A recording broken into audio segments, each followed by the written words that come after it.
Hey guys, Pete here, coming to you from the Positively Pete Art Studio in Huntington, Indiana.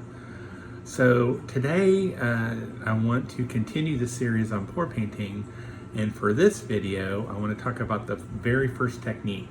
Now this is one you can do if you watch the necessities video on what you need. You could do with just necessities for this one. This is the simplest technique of pour painting.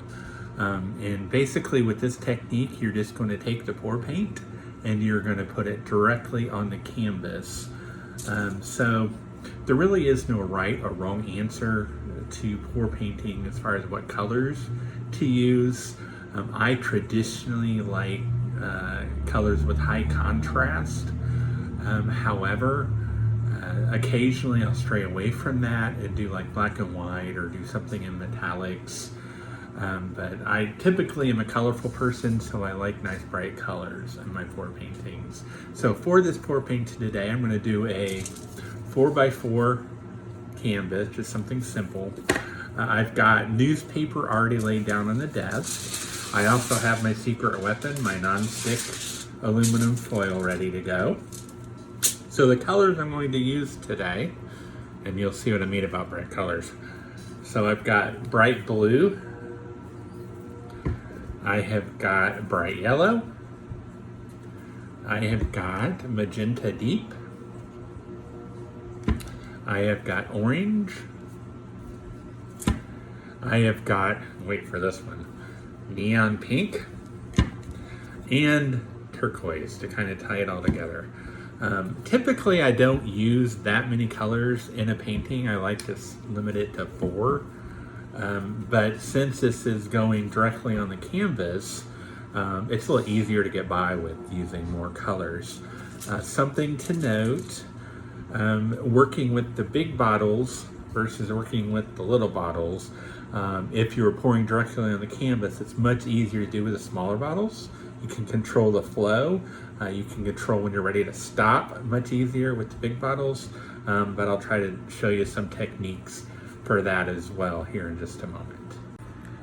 Okay, here goes. So I'm all set up. I've got my 4x4 canvas sitting on the non-stick aluminum foil here. So what I want to do is I just want to go take my colors. I'm going to open the bottle and I'm just going to pour directly on the canvas. Now some tips when you're doing this: do not get the colors too close together initially because you're going to be moving the canvas around. So just kind of make different patterns with your colors and try to keep them away as much as possible. Now with the big bottles, when you're done, you want to kind of twist it and then close your cap. This allows you to not have extra drips or an extra line when you get done.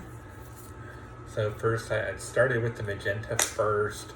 The order really doesn't matter, it's more about position. A little bit of pink, here's some yellow coming. And again, I'm doing my best to try to not overlap because the paint will naturally do that on its own. So here's some orange.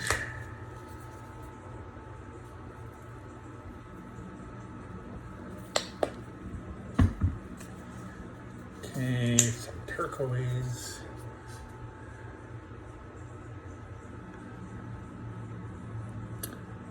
Now when you get to the small bottles, what's really great about those is you can kind of go fill in the gaps then in between the colors, and here it's okay to touch the other colors. You'll see they expand very well. Occasionally you may want to do color within color, but at least initially you want to keep those separate, and then you can come back and get as creative as you want. So here I've got many colors on the canvas. So now what I want to do, I've noticed I've got my gloves on. You want to come and you want to do an L, and you want to do an L around the corner of the painting like so. Once you have that, you're going to tilt the painting and you're going to let it run up against your glove Don't let it spill over. And then you just kind of want to move that around.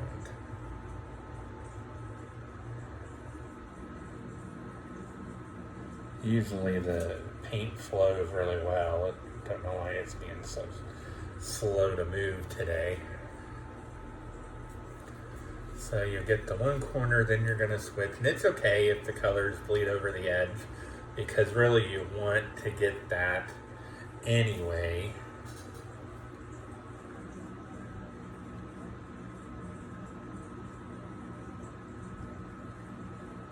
And again, you're just moving this around, making sure all of the surface of the canvas gets covered.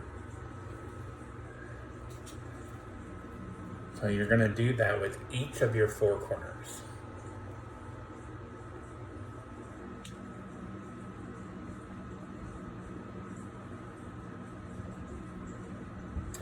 And in my other video, I was talking about the viscosity of the acrylic paints. And this is the Artist Loft that I'm using. And it is the thickest of the pour paints, the pre-made pour paints that I've found. I like that because it gives me more control over where the paint goes. I'll do one with one of the other brands here in one of the other videos to show you how those flow. Okay, so there I've got those three. I've got my final corner. And you notice it ran over the edge. That's fine. It really looks better if you get it over the edge. So I'm just going to slowly let it run down. And you may have to tilt it around a little bit too.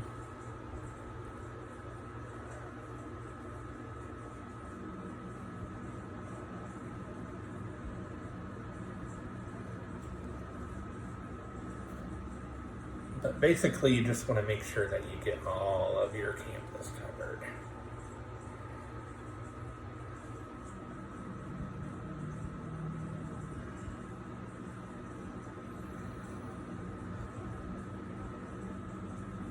Just about done here. Got one little section.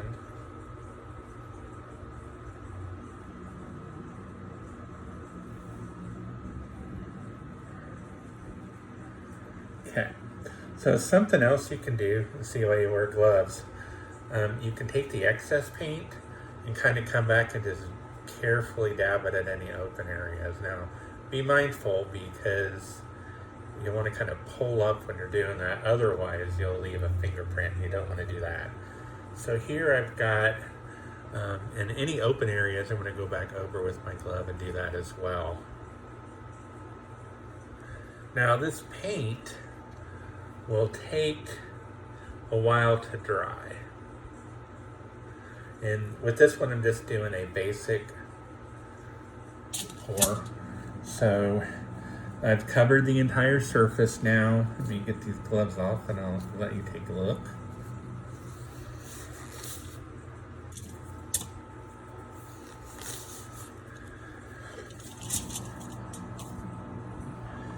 All right.